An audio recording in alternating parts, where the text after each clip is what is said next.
Hello, everybody. This is the Coastal Currents podcast presented by Desatnik Real Estate. I'm your host, Connor Eckel, today with a very special guest, Mark Kulkowitz, the esteemed owner of the Cape May's iconic Mad Batter restaurant, Carroll Villa Hotel, and the new addition, the Cricket Club. Mark, along with his wife Pam and his 3 children, have created a very warm atmosphere with a personal touch that make these establishments very well known in Cape May.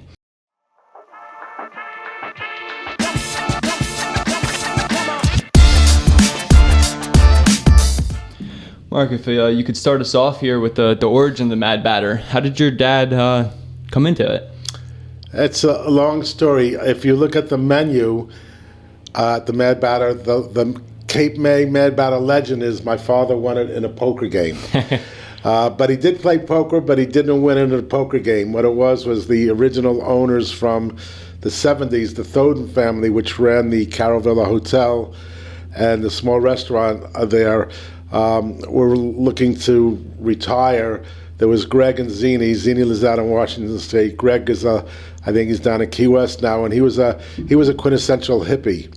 And the Carroll Villa had like 31 rooms, all painted in different colors. It looked like something from the 60s, you know, probably doing a little, I'm sure there was a little pot smoking involved and what we did in the 60s, since we were all sort of Woodstock people. But anyway, my father came down from Philadelphia to Cape May because some friends opened up a store at the Pink House, which is across the street from Congress Hall, and the Carroll Villa was an old, rambling, no locks on the doors, basically no bathrooms, no heat. It was funky. And my father, having been in the art gallery business in Philadelphia and also in the restaurant business, my father did a lot of different things, said Cape May would be a great place to have a community center using the Carroll Villa as a place where people could have arts and music and come together as a community center. And that's what happened. He met Greg Thoden. I think a poker game was there, whatever. And my father was very lucky. He was, as they say, it's better to be in the right place at the right time or being at the wrong place at the right time. Yeah. So, I mean, you've definitely kept some of that character there. Yeah. You said it was very colorful, and it's still that, and I didn't know that your dad really was the base for that art there. Yeah, my father was had a very, very well-known art gallery in Philadelphia for many years. I could do a whole bunch of names, but he was very, very good in the art world. He was also a professional photographer. Okay. Yeah, it's like hanging out with you. You were the star quarterback, and I was the one that kept the bench warm. He could do everything. He was a master of many trades. And I came to the Mad Batter in 1979. I was originally going to teach English and history in Australia. Wow. And have teaching certification. And I was also at Woodstock. So, I mean, I'm a quintessential hippie. But I was going to go teach, and before that I went to Europe and went bicycling for 2 months. Okay. Something that you should do in your life if you like to bike and drink beer. Where and in have Europe fun. were you biking? I went from England to Holland to Belgium to France to Germany to Switzerland. Was 10 of us. Wow. And so we had a great time, and I met my best friend in high school. Coincidentally, he was in the U.S. Army in Munich, because we went to Munich, trains and bikes. And my friend Bob Cavelli, I met him there, and he said, Mark, if life doesn't work out for you with your teaching, because I was going there and then the expectations are going to go teach for 3 years in Australia, had a job offer. He said to me, well, if it doesn't work out, you can join the Army because they'll let you go to Europe. And I fell in love with Europe. Europe was like just another great world. People from all over different countries. You go 2 hours and they're speaking a different language. They dress a little differently. They have different interests, different sports teams. And as luck would have it, or fate would have it, my teaching contract got canceled. And I ended up saying, shoot, I'd like to go back to Europe. And I ended up joining the Army. So for me, the funny thing is going from Woodstock to the U.S. Army. You can't make this stuff up. Two extremes there. From peace and love to like, I want to kill. No, I didn't want to kill. But so, yeah, there were a lot of us at that time in the 70s, like my wife, Pam, we all had teaching degrees, but there were no jobs for teachers. Okay. So there were hundreds of thousands of people, like, as Bob Dylan said, after 20 years of schooling, and they put you on the day shift. Look out, kid, something you did, God knows when, but you did it again. So I came back. My father had started a restaurant on a shoestring in May of 1976.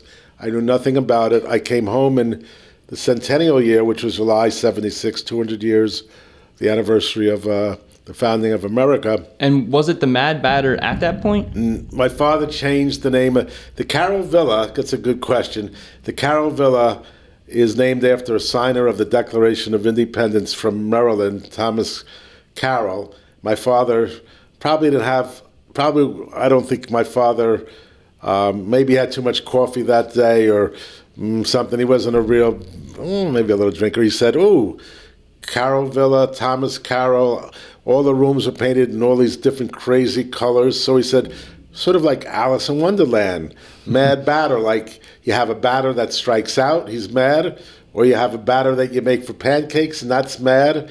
And since he had a cooking sense, he said, I'm going to name this he made the restaurant the Mad Batter of the Carroll Villa because every room looked like something out of a psychedelic party. So it started out really as a dinner place, I think, got 3.5 stars in the New York Times. And how you become sort of skeptical or cynical in life is that the New York Times gave my father in 1976 3.5 stars out of 4 for a restaurant.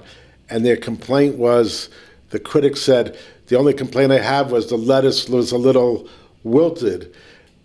The lettuce wasn't wilted, it was called red endive lettuce, and it looked like it was wilted. So you figure, okay, as the New York Times, it doesn't even, know about lettuce. So you take that with, like, everybody has an opinion, but my father had a vision, and the main character of the Mad Batter till this day is we all come from somewhere, and we all want to be said hello to.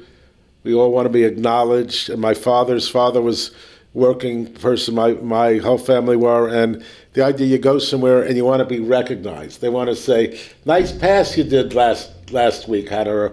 How do you get such a beautiful relationship with this woman? What do you do? What photos do you have?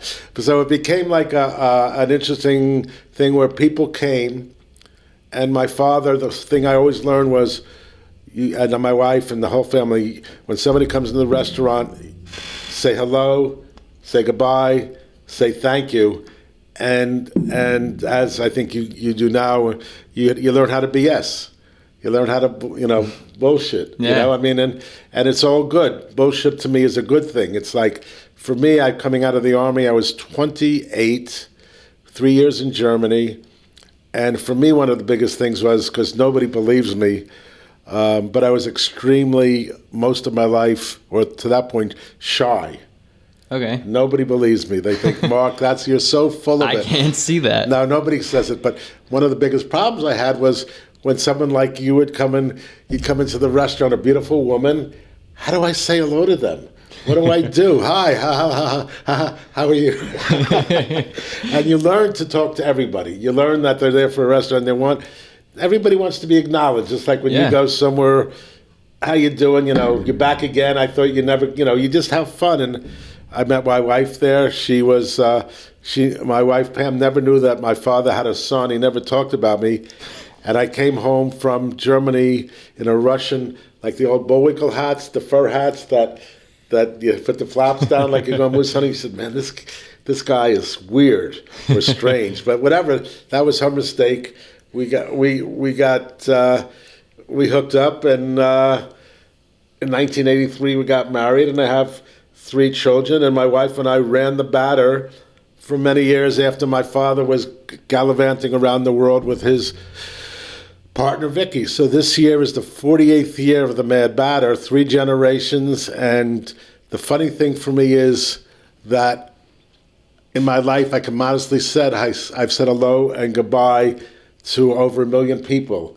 And probably 100,000 of them have gotten my bad jokes. So when little kids come into the restaurant, and they come year after year, Cape May, community restaurant, I'm not working like I did. And I tell them a joke, and they go, Mr. Kulkowitz, can you tell us a different joke from the one you gave us last year?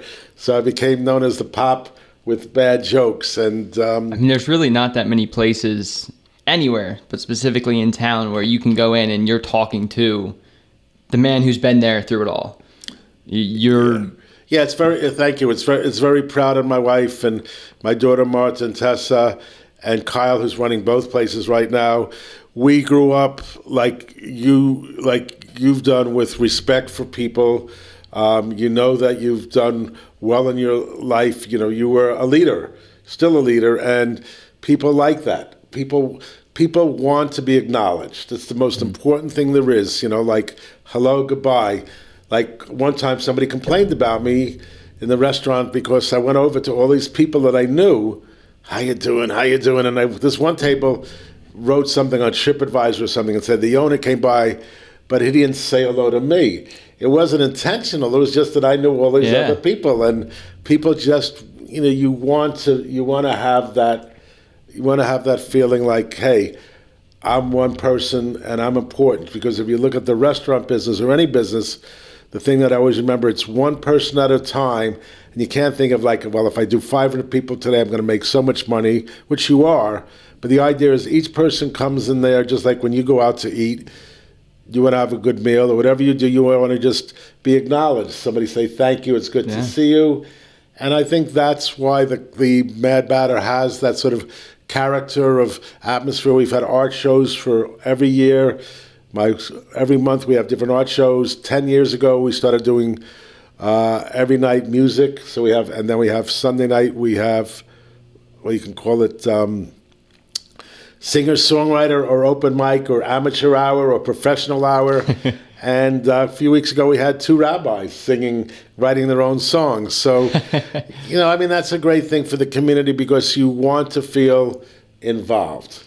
And for me, Cape May, for many years, if you said, Mark, would you ever live in Cape May? I'd say no, because Cape May was a drinking town with a Victorian problem, and I was never a drinker. So before you were born, when your mother and father were kids, before that, everything Cape May was around the Ugly Mug and Jackson Mountain and Gloria and getting wasted. And that didn't interest me. I did say that I was at Woodstock, so we'll leave that alone. It's not that I didn't imbibe, but it was different. And you have to find your way. And Mad Batter became my home.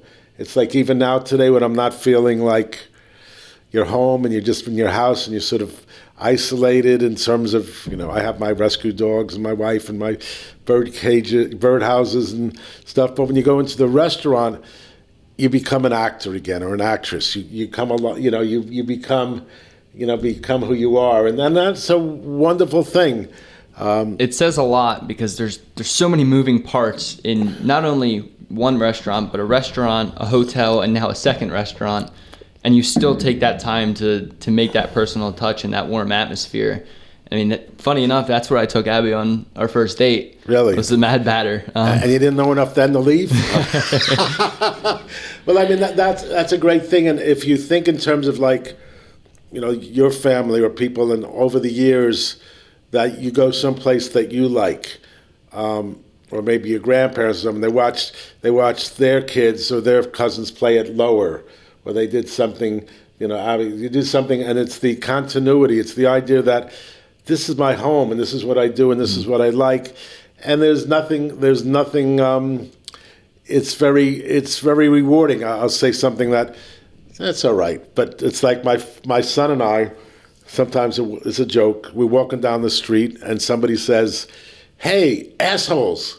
So we turn around, and they go, "Oh, not you, the guys across the street." You just want to feel like you're part of, we're assholes, but not these assholes, right? So, I mean, it is very nice to, I'll give you an example of something that might make sense 15 years ago, my son and my daughter, two of my kids, we went to see the Montreal Canadiens play in Montreal against the New York Rangers. And it was the last game they'd ever play in Montreal at the old stadium before they built a new one. And at the end of the game, they gave out like promotional brochures, Rangers, Canadians, the history of Canadians. And I got a whole bunch because they were just left out there. And I came back to the batter, and I had a lot. And anytime I met somebody who was a Ranger fan, if I had the time and energy, I'd give them a brochure. And this one kid came in, he was probably 11, and I started talking to him because I have all the Ranger, all the New York memorabilia at the restaurant. And he said, I'm a Ranger fan. So I got him one of these, like, pamphlets, Rangers and Canadians. And about 8 years later, a couple of years ago, this gentleman comes up to me in the restaurant. I see a lot of people. Not going to remember everybody. Not going to, sometimes I don't even know who I am. And this guy comes over to me and says, you Mark? I said, yes. He said, you won't remember me, but 8 years ago you gave my nephew a Ranger advertising piece, go Rangers. And he had it by his bedside every night because he loved the Rangers. Just want to tell you, he was killed in a car crash. So it was like, shit. I mean, I felt very sad, but in the same way, there's nothing I could do about that. But I was proud or happy that I made an impression with this kid as opposed to a depression. Mm-hmm. So and that little thing, just, it's, and I think that's really what guides me. No matter how old you get, it's respect and going places and people saying, we all are people, and that's the thing. What I think right now, our world should be about. Whether or not you're a Phillies fan or a Mets fan, you should find a way. Even though Philadelphia fans don't know how to be nice. I should feel bad for you, right? Right. You should feel bad, be nice, as opposed to you guys suck. So but what I'm saying is, we need to find ways to work out our differences. Yeah. And we're all Americans, and America is the greatest place. I'm very proud of the fact that I have my 3 years in the military. I served, and everybody should do that. My father landed on Utah Beach. We do a lot of good things. Be active and involved, and I think that's what the Mad Batter is. It's a place where people can come and they feel wanted, and it's run by a family. It's not run by people who don't have an interest. All my kids, I can proudly say, spent some time at Slower Lower. And they were slower than most, but they got through it. Now my daughter Tessa, who when she went to college, she couldn't get into any school because she was so bad in school that she ended up at a business school up north, and she started complaining to us, school's silly. These people can't even read or write or whatever. I said, Tessa, how well did you do? Not well. So learn how to read and write. And I mean, obviously she knew how to read and write, but she ended up going to Montclair and making the dean's list. And now she lives in Barcelona, and she speaks 4 languages. She speaks English, fluent French, fluent Spanish, and fluent Jersey girl. So I mean. And so, I mean, it's like the fact that for someone like yourself and your beautiful partner, you grew up here, you find a home. It's what you felt. You instinctively know that you want to be here. You could have been through your mother. You could have been at Annapolis, West Point. You could have done anything, but you're finding your vision. And it's always funny because there's not many people that grew up in the same place and want to be here, and you have the choices. So it's not like you said, well, if I go over the bridge, I'm going to get eaten up by the Loch Ness Monster. It's, and I think that's great. And I always say, yeah, my kids went to Slower Lower. We're all here. And I think it's, you do something with your life and you find a way to follow your own vision. If you're lucky, like you seem to be doing here, and then you see the people and you see your friends and you know people you've gone with and done things. And I think that's a great part of life in a small town America. So coming from somebody who works with their significant other, can you show or tell me some there a funny story or some experiences of Sure. working with your family closely? Rule number one is she's right, you're wrong. Rule number two is if you get rule number one, go back to rule number one. Okay. You are never... Okay, I tell it this way. My wife and I used to work opposite each other for many years, raised 3 children. We didn't have babysitters. We didn't have nannies. We didn't have au pairs. I worked. She stayed home with 3 kids. She worked. God help me, I stayed home with the kids. They're still alive. And then every once in a while we'd get away for maybe a day, an overnight, or if we're really lucky, 2 nights. And I'll never forget this. Pam and I were on our way to Lambertville, New Jersey, New Hope. And we're about 10 minutes outside of Lambertville on the Delaware River. It's beautiful. And we start arguing. That was like foreplay. That was arguing. It was like, yeah. And my wife said, Mark, let's think about this. Do you want to be right or do you want to have a good time? And immediately I said, honey, you're right. And so I think it's very difficult when you work with someone all day. It's really hard, and Pam and I go away a lot on my own vacations to Europe because she said, geez, I work with him, I go home, I'm having dinner with him, turn on the TV, he's still there, I go to bed, he's still there, I wake up, he's still there, give me a break. You want to go? Go. So, I mean, you have to find your own, freedom. You have to find your way to say, give yourself space to do what you're feeling good about and be in a relationship where you can feel the same way and realize that you're very lucky if you find somebody who will put up with your shit. I think I found one, luckily. That's the opinion of me, and God knows I put my foot in my mouth many times. But that's a great thing, you know. In my family, there's a lot of divorce, a lot of... my wife and I have been married for better or worse for 43 years or 300 dog years. You count by dog years. We have kids, and it's hard. But I'm still very proud of the fact that, you know, you do it and you go through it. And the greatest thing is, again, I think that you feel good about what you do in the community and what you've done, and that's life. You know, that's what I believe. So I actually worked at the Merion Inn the year prior to you guys purchasing that. Wow. And seeing it before there and what it's become now, could you go over a little bit of the behind the scenes of Sure. designing a restaurant basically from scratch there? Well, you know that well. So if we go back 30 years, my wife and I, my father, we wanted to buy the Merion Inn because it just made sense. We also wanted to buy the Virginia. We've been in Cape May so long. I think Abraham Lincoln was president when I first came. But then as you get older and your needs change, you know, I had the mad batter. Everybody wants to make money. Everybody wants to, you know, have a house and stuff. But you realize that if you've worked hard your whole life, as you get old, you want to enjoy other things. You don't. But fast forwarding 4 years ago, I was in France with my wife and my daughter. My son calls me up. I remember exactly where I was in Nice, France on August 31st. My son says, I just got a phone call that people want to sell the Merion Inn. Huh. And so go back 30 years, come back to present time.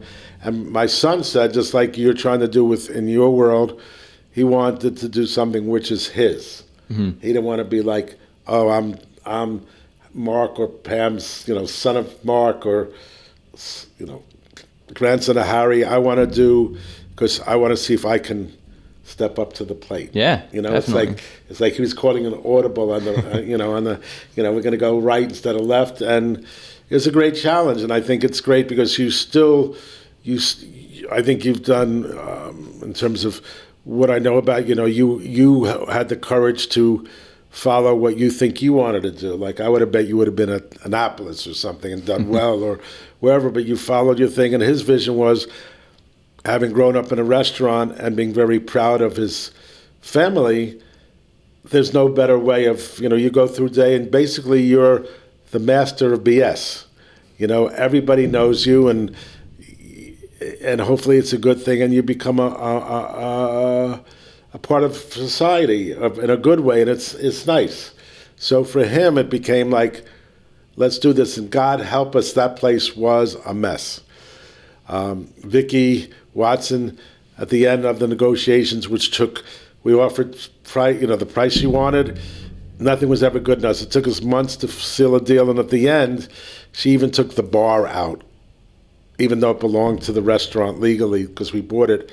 So she took the bar out, and if she hadn't taken the bar out, at some point the floor would have fallen through because that bar had been there since 1892, a couple years before my time. Maybe it was 1890, I'm not sure. So we're there. We have a restaurant now without a bar. Okay, so just think of somebody that you grew up with who does something that maybe can help you. And the Samuelsons, Poor Richards, the oldest son was a carpenter, and he grew up next door. My son got a hold of him, and they just said, "We can build your bar."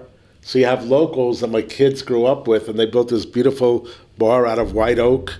And now it's their fixture, it's their signature. Yeah. And hopefully that'll last. So, I mean, that's a really exciting thing that you can say, yeah, when I get drunk at this bar or I drink my chocolate milk, I built this bar. Yeah. It's mine. And I think that's a great thing where you see all the kids that you grew up with, a lot of them go away, some of them don't go away. But the idea is you hopefully, when you see them, you feel good about them and their adventures, and you say, "Hey, life is hopefully good," because you never know what's going to happen in life. Like obviously you had a major tragedy in your life, and nobody expects those things. So I think it's the idea is you go in and it's like a Cheers, either place. The Batter has TVs and live music. The Cricket Club has music but no TVs. And you know what it's like. You go in and it's just nice. You're comfortable. You walk in. Right. Kyle, I think, greeted us both times we've been there. Right. It's a familiar face. Everybody's super nice. I love how open it is. All the stained glass, and it's almost one big room with a little bit of sectioned off. Like, it's a really unique space there. Well, thank you. It's nice. It's nice to go somewhere and feel like you belong, and I think that's the success of a business now, that in 2 years it'll be the Mad Batter will have been around for 50 years. 50 years. They take you and you don't even make 50. No. That's a long friggin' time. It is. And so, I mean, that's, and then, it's just, it's a really nice thing. And then all those things that we do with music and art and community projects, and I'm working with veterans. I'm a veteran, and doing things like the Longest Yarn, which is the commemoration of the liberation of Normandy, France in June of 1944, the Second World War. And I've reached out to people in France. People come here. Next April, the Naval Air Station is going to promote these 80 panels, which are each individual scenes of the liberation of Normandy, which is Omaha Beach, Utah Beach, the British section. And people have knitted and crocheted millions of poppies, or not millions, but they spent thousands of hours knitting little guys and doing little figures to show what it was like so that people don't forget. And I think there's a large people here, everybody's family did something in the Second World War, whether your great-grandfather or somebody, whether it be a mailman or a clerk. And it's something that, as Americans, we need to do. One of my most important things that I believe is we all need to contribute something to our society. We all have to give back, because there ain't any other place like America. Mm-hmm. And even though unfortunately you're a Philadelphia Phillies fan, an Eagle fan, we agree to disagree, and I'm not going to say I like any of those teams. But it's America, it's all right. If that's the thing we get upset about the most, and then the only thing we probably could agree about is Dallas sucks. But, I can agree we can agree with that. But, it's fun. It's fun. And you say, you have, I know your grandparents did the great job for you, and your mom did the best she could, crazy mom. But, gotta love her. But, it's nice that you you can find a way. You're top of the world. You're a young guy. You have somebody that's as smarter. You want to say smarter or smarter as you. That's the right thing to say. Don't be a dumbass, right? And that makes what makes one happy, and then you think, wow, how lucky I am. And I think that's what right now in America, my feeling is that's like we're trying to do now. Be proud. Don't be negative. Don't be negative. Look at somebody else. And I think the thing I would say, but you decided to stay, is one of the things that you do when you travel or you leave the area that you grew up in. Like if you go to college, you go somewhere else, you realize that there is life in other places, but everybody's trying to get along. And the great thing is when you travel somewhere where they speak a different language or different things, but you find a commonality.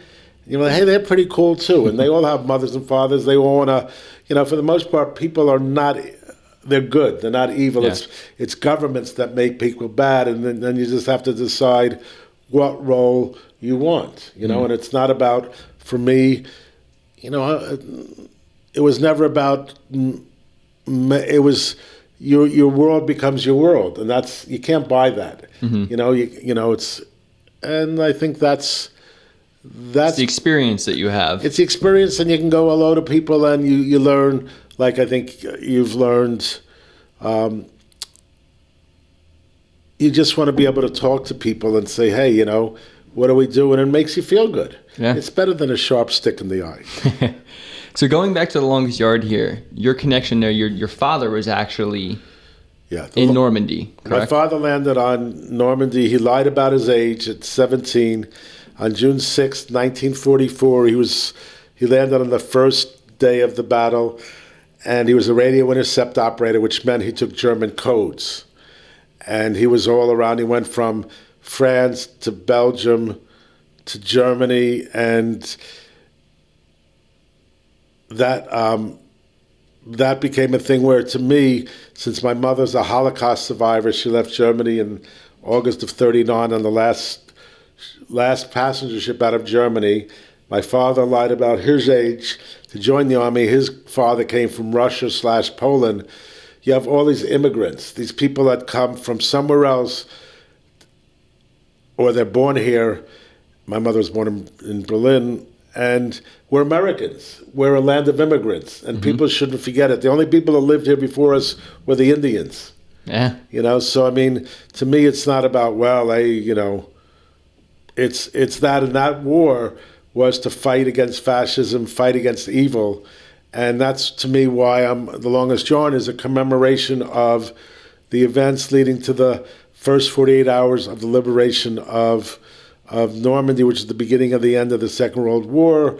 And a lot of that was taken from the movie The Longest Day, which is done, one of the greatest World War II movies with 50 famous actors and actresses. And they took scenes from the movie, which was based on reality, and they knitted scenes.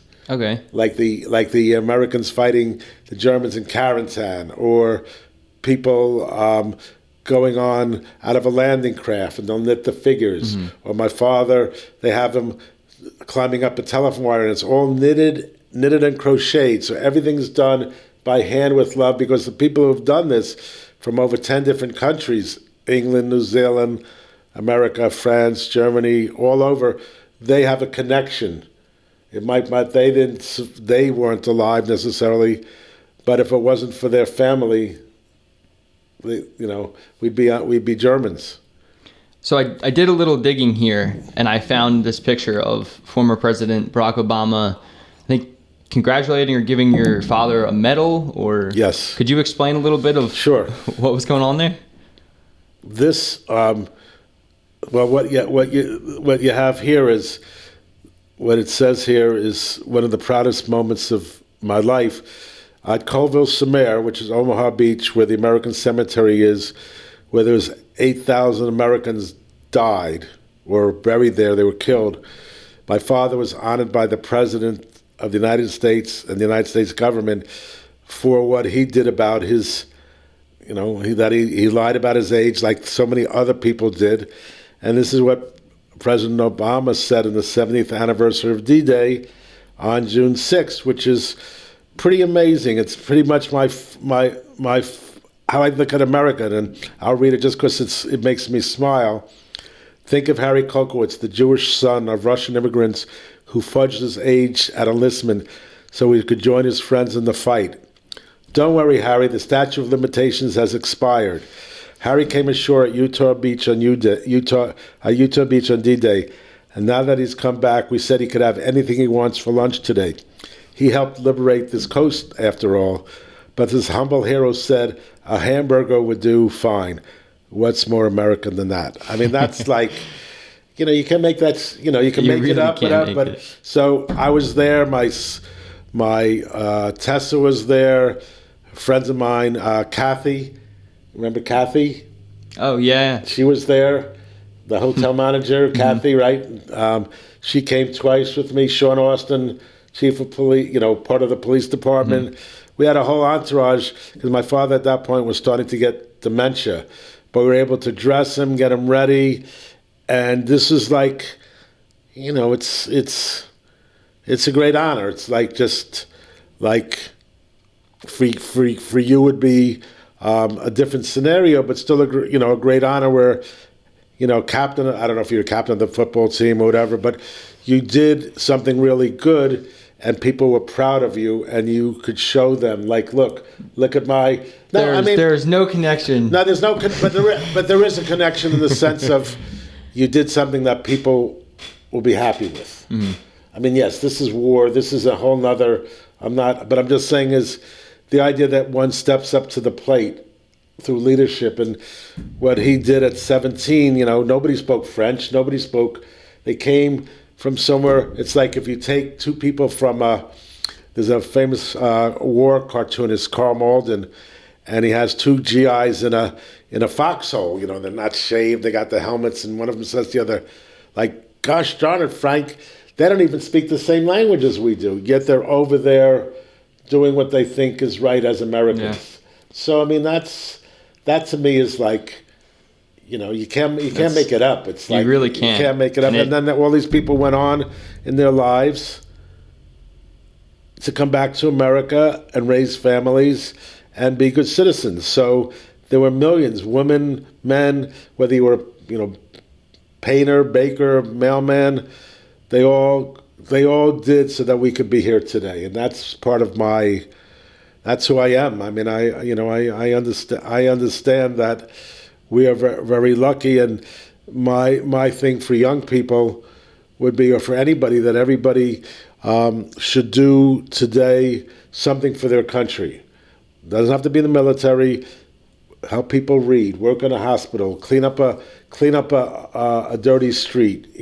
Something to say, hey, it's not all about just what I have and what I do, because the end, that doesn't matter. It's who you are when you walk down the street. And to me, your self-respect, and people are glad to see you instead of like, oh, look, here comes Connor. Run the other way. Quick, did he see me? Yeah, I mean, it makes you appreciate life when you hear a story like Harry's. It definitely does. And the longest yarn came about because for the last 20 years, I've gone to Normandy 15 times, 8 times with my father. Most of my family, including my wife, has been there. And all these people have been dying. There's not many people left. And I've done a lot of Battle of the Bulge luncheons with my father's in Battle of the Bulge and different things. And when they start to go, like Elmer Umenhauer, who got the Bronze Star, he lived in Courthouse. I took him to the World War II Museum in New Orleans with Johnny Walker, big veteran advocate.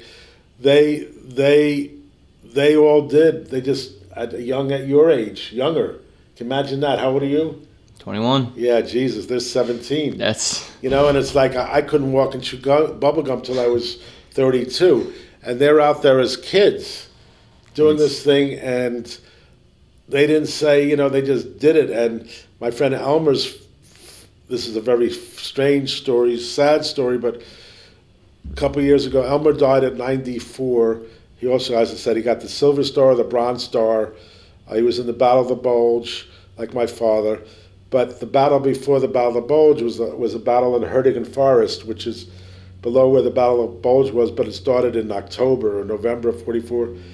And when the Battle of Hertigan Forest started, it was 25,000 Americans ended up dying for nothing. There was no strategic value to where they were in the forest. And when Elmer died around COVID, and they had a year later, they had a ceremony at the Veterans Cemetery in Courthouse. One of his children spoke and talked about Elmer's brother, who coincidentally was named Harry, who died in Hertigan Forest on November 2nd, 1944. And that's my father's birthday. So I'll never forget that. They were both in the same area, but Elmer's brother, whose same name as my father, at 19 or 20 lost his life. And that stuff, you think there by the grace of God. And the only other thing I'll say about the longest yarn is a commemoration of the history of the liberation of France so that we can enjoy our freedom. And the people who started it in Normandy, I know, and they lost, every year we'd see all these veterans, and then they'd be gone. And you have an empty place in your heart. It's like these are your family. It's like you have, I'll put it in a more positive spin. You have 20 of your best friends, and you beat Middle Township in the last play of the game, and then everybody goes their own way, and then at some point you come together and you relive that moment where you kick their rear end, but people go their own way. And I think the Army or the Navy things, people remember something that was probably the greatest event in their lives besides getting married, but they all came home and started families, and that's it's pretty amazing, because once you see what the military can do, or what a war or what a battle is, it's not what you see on TV. I was just in D-Day and they did a fake battle, and it's scary as hell. So I think the longest yarn to me represents that at the Naval Air Station, when we bring these 80 panels, that kids can come from different schools and get a sense of their history. This is where my grandfather was. This is where grandmother was. This is my Uncle George. They might not know him because it's now 80 years ago, but why do people in Europe, 80 years later, still, to them, the D-Day is like Christmas. Yeah. They show the movie The Longest Day. They have parties. They bring American soldiers, and they wine and dine them, because they lived under Nazi rule from May of 1941 till 44, and the Germans were not discriminating in who they killed. They killed everybody. It wasn't just the Jews, it was the intellectuals, it was the priests, it was the gypsies, it was the Russians. Anybody that they didn't think was the Aryan, they oppressed, and so... It's important not to forget that. It's important not to forget that and say, what can we do to keep things going? Oh, look at me. So yeah, I pulled this photo here. Could you tell me about how old you were here? Yeah, I was 24. Okay. I was old because I remember, if I said before, I was going to go teach, and I was never planning to go in the Army, because I was at Woodstock. When we sang, "Come on, all you big strong man, Uncle Sam needs your help again. Got himself in a terrible jam, way down yonder in Vietnam. Put down your books, pick up a gun. We're going to have a whole lot of fun. And it's 1, 2, 3. What are we fighting for? Don't ask me. I don't give a damn." So this is antithetical to me, but I couldn't find a job. But my friend in Germany said, come, and I joined the Signal Corps, like my father, because I didn't want to be an officer. I had a college degree. I didn't want to send people into battle, but I wanted to be in Europe. So it was antithetical. My father said, just try to do the right thing there. Maybe you make some friends and do the right thing. And I had a great time. The Germans, for me, I grew up with nightmares about Germans because they killed all my family. And then having to live there was probably the most uncomfortable reality in my life. Because imagine you going somewhere and you couldn't tell people, different language, whatever, and tell them that their families before them killed all of us. It's got to be so difficult. And then you realize that a lot of Germans are just like us. They're not all monsters and all killers. They treated me very well, and I go back. I'll be back there in 2 weeks. So you have a different. It's very, very. Life doesn't always make sense, you know. So it's like life is full of contradictions. So that I think is, So I'm very lucky. I have friends in Germany for 40 years now. I go back, and I sleep in their houses. I eat with them. I'm part of their family, and that's why if you look at history, in the First World War, the Germans fought against America. Out of every 10 Germans who were injured in the First World War, 6 of them were Jewish. They got the Iron Cross, and you can look that up. So why then would Jews then they would consider themselves Germans? So it doesn't make any sense. So I mean, when you start There's only a 30-year difference, right? Yeah. That's 20 years. 20. That's amazing. 1918, 1939, 21 years. And you would think Europe would be more civilized. It's a cultured place, but yet they're killing each other for hundreds of years. So in that sense, it's very sad. So you mentioned you're going on another trip soon. You're what I would consider a world traveler. If you had to pick your top of the list, number one spot, if you were going to plan a trip, where would you go? I always go, I'm always sort of like a beaten record. It's like you go to the Wawa or Dunkin' Donuts every day, or maybe you get your coffee here. You go to Europe. I have a lot of friends in Europe that I've known since the 70s. Okay. And they become lifelong friends. I have another friend who's a judge in Holland. I went to school, and I've known him since the 70s. And then my daughter lives in Barcelona. And really,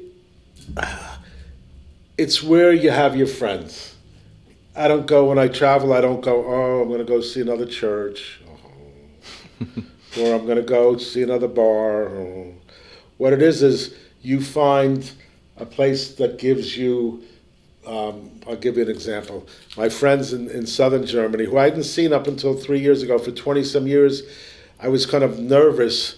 Do I go say hello to them? It's out of my comfort zone now. I don't know if they're going to say, Mark, you were an idiot then, and you're an idiot now. Go away. But I went back and made a connection.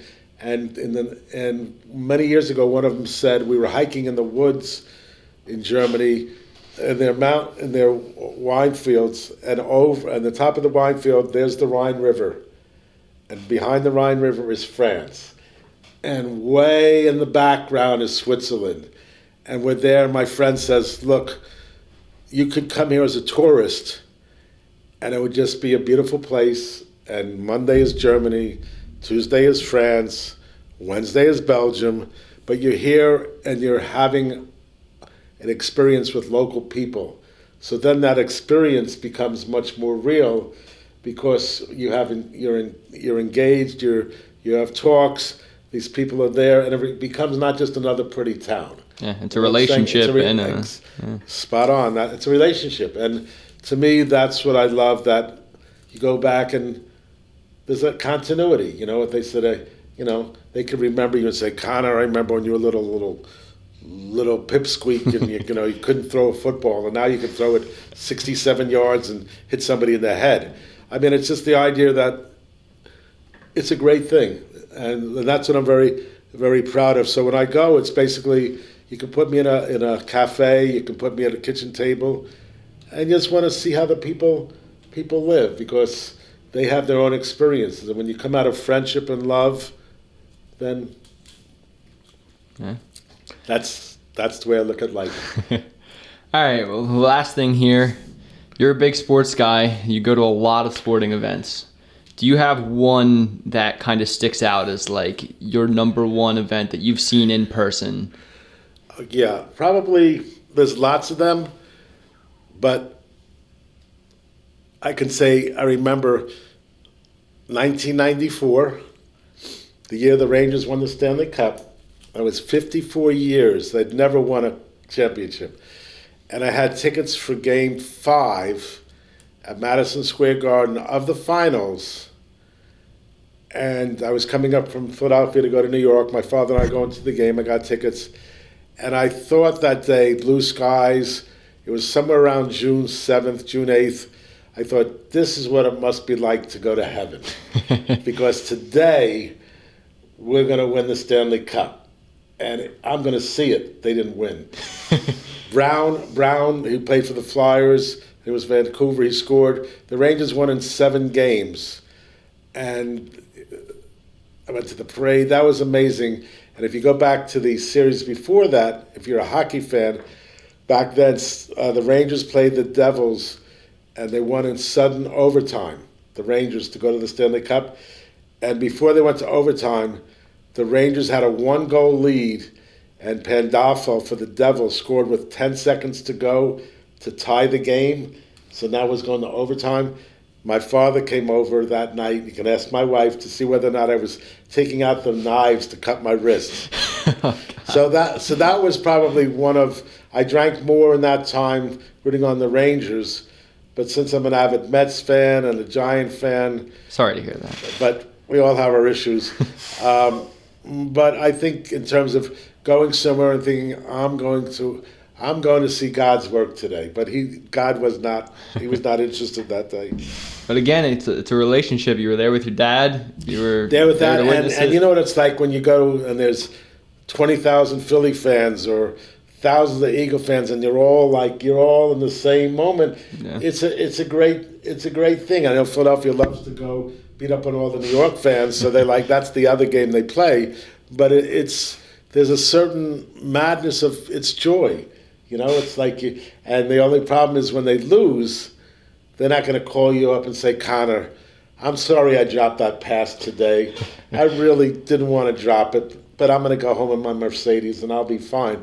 You're at home going, WTF, what the hell? How did he drop that pass? We could have won. I mean, so we live vicariously through other people. You've done it. So you know when you have the whole team, you know, it's just like Matt Caesar. Great, great, great story. Yeah. You know, someone I imagine that you and he could, you know, you could be in the same choir. Good man, selfless, and he led his team. Yeah. And you're still lucky. Look at her. The luckiest. Luckiest. All right. I didn't embarrass you, did I? Okay. Well, thanks so much